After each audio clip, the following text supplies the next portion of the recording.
Miarabanao amin'ny anaran'i Jesosy Kristy namana malala, manonona ny fahasoavana sy ny fiadanana ho anao sy ny ankonanao.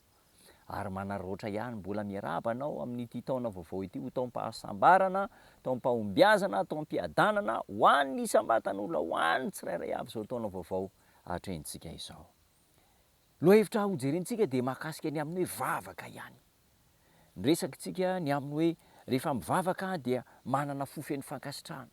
Ny vavaka dia atao amin'ny anaran'i Jesosy ary ny lohahevitra androany dia manome antoka garantie zany fa hovaliana ny vavaka izay ataonao rehefa feno ny fepetra. Zao ny amarany tenin'Andriamanitra ao amin'ny Joba 2:9-20 hatramin'ny 7:20.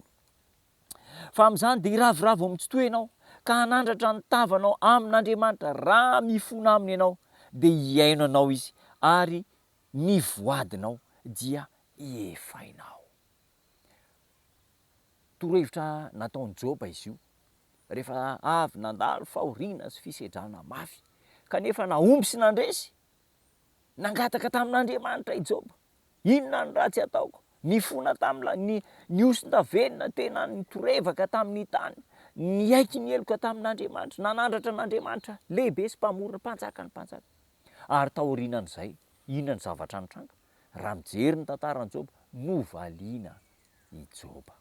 Ny vavaka izay natao. Mbola nahazo zanaka be dehibe izy, mbola be dehibe indray ny fananana azy. Tsy ambarahatelo ny vavaka, fanarahana an'ireo masotsivana izay apetraka Andriamanitra amin'ny vavaka ataontsika dia hovaliana ny vavaka. Kristy rehefa nivavaka dia nanao hoe ho an'ireto no hanamasinako ny tenako, mba hanamasina ny fahamarinanao azy, nefa tsy ho an'ireo ihany no angatahako fa ho any izay mino ahy koa noho ny tenin'i Jaona 7:19-20 sy ny 20. Tsy ho an'ny mpianatra ihany nangatahany Kristy ny vavaka mba hanamasina an'izy ireo ny tenany, mba hahomby eo amin'ny asa, fa ho any izay mino an'i Kristy. Isika malagasy malaza fa mino an'i Jesosy Kristy, manaiky azy ho antsika koa le vavaka izay nasandran'i Jesosy Kristy. Ao amin'ny Jaona 7:20-20, zao ny ambaran'ny tenin'Andriamanitra. Io zany vavaka tena faratampony mihitsy io, izay vavaky Jesosy Kristy. Hoy ny ambaran'ny tenin'Andriamanitra, ray eo, tiako mba ho any amiko any amin'izay toerako ireo izay nomenao ahy mba hahita ny voninahitra, nomenao ahy izy fa efa tia ianao, fony tsy mbola ary ny fanorenana an'izao tontolo izao. Ny vavaka lehibe indrindra izay valian'i Jesosy eo amin'ny fiainantsika dia tokana ihany ny ahazoantsika fiainana mandrakizay, ny hahatonga antsika ho mpandova ny famonjena. Ka raha maniry an'izany tsika, raha izany vavaka ataontsika, tsy misy fandavana mihitsy eo amin'i Jesosy Kristy. Eny fa na dia mpanota tsy mendrika azy tsika, raha maniry novonjena isika, tonga dia oke, tonga dia eken'i Jesosy zany. Ary io vavaka io no tokony hasandrantsika, hovaliana ny vavaka ataontsika. Zany mahatonga ny sokatra masina hiteny any amin'ny Matthieu 9:1-7, ka tsaho aloha ny fanjakany sy ny fahamarinana dia omenanao ny zavatra rehetra. Ny fanjakan'Andriamanitra ary ve omeny antsika maimaimpona.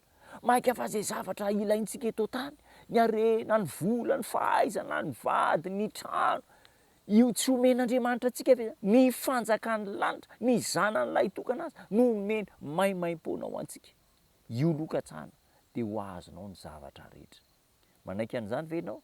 Zany ve ny tena fandrianao? Raha tena fandrianao zany, hikatsaka ny lanitra, andeha hiombom-bavaka amin'izao vavaka famaranana ny fiainantsika androany izao izy. Hivavaka isika. Ry tombon-tsary ny an-danitra misaotra anao zahay, mampananteny ianao fa hamaly ny vavaka rehetra izay asandratray ka mahasoa anay.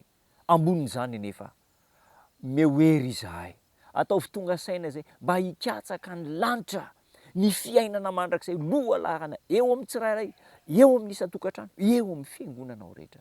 Ary dia omenao anay maimaim-poana ny zavatra rehetra. Tombo-tsara ô, tahio ny tsirairay manaraka ny fandarana, ambino izahay ary aza atao tafasaraka aminao mihitsy ny fiainanay. Tononona ny vavaka amin'ny anaran'ilay Jesosy Kristy tompon'ny finoana sy mpanefa azy. Amen.